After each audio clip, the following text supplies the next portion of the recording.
उनके पुत्र श्री सुखदेव भगवान जी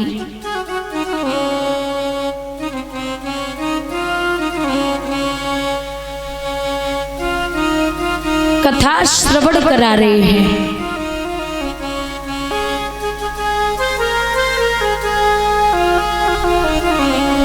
परीक्षित का प्रश्न हुआ, महाराज हमें ये बताइए,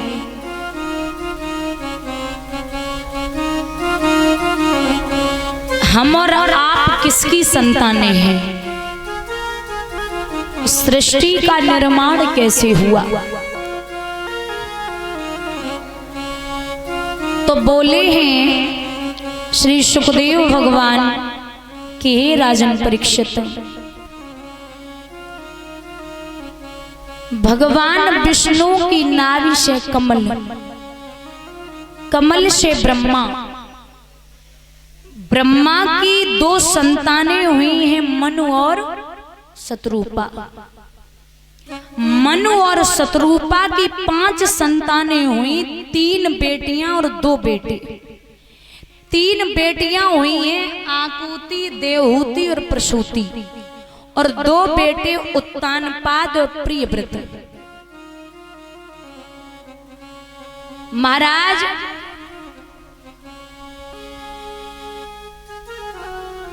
विद्वान कहते हैं कि ये दुनिया जो है वो 3 चीजों से बनी है, सतोगुण, रजोगुण और तमोगुण। और वहां विज्ञान कहता है कि दुनिया 3 चीजों से बनी है, इलेक्ट्रॉन, प्रोटॉन और न्यूट्रॉन। बात एक ही है। अब जो ज्यादा पढ़े लिखे वो कहते हैं कि दुनिया गॉड ने बनाई है।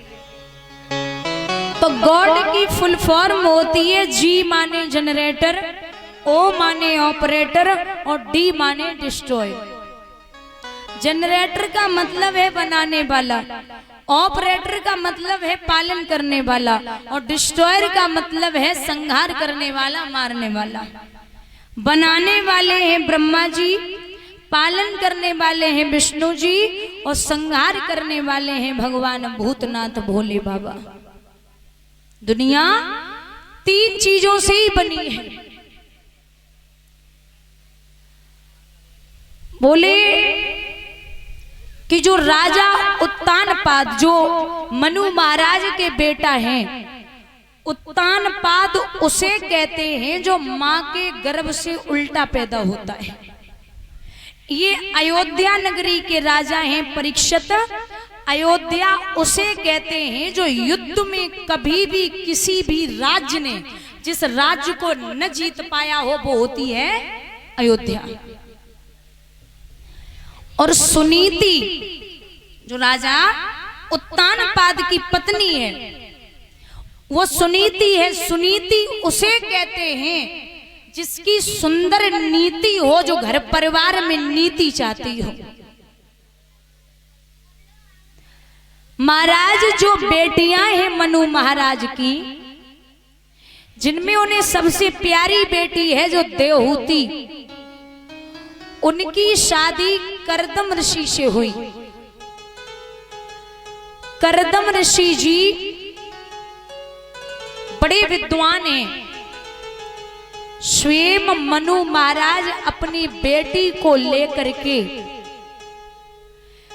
करदम ऋषि जी के यहाँ पहुंचे तो वो इतने चालाक थे, महात्मा जी ने जमीन पे आसन डाल दिया और विचार किया कि अगर देवहूति इस आसन पर बैठ जाएगी तो मैं समझूंगा कि हमसे सेवा चाहती है। आसन पर अगर बैठ जाएगी तो मैं समझूंगा कि हमसे सेवा चाहती है, और अगर नहीं बैठेगी तो मैं समझूंगा कि ये मेरा अपमान करती है। तो जाकर के देवहूति ने उस आसन को देखा, विचार किया कि ये आसन हमारे पति ने ही डाला होगा, तो जमीन पर बैठ गई और अपने हाथ को उसी आसन पर रख लिया ताकि पतिव्रत धर्म नष्ट न हो पाए। अब भैया इन्हीं देवहूति के और करदम ऋषि के 9 बेटियां हुई। 10वें पुत्र हुए जो स्वयं कपिल भगवान जी हैं, जिन्होंने अपनी मैया को मन और चित्त और अहंकार के बारे में समझाया।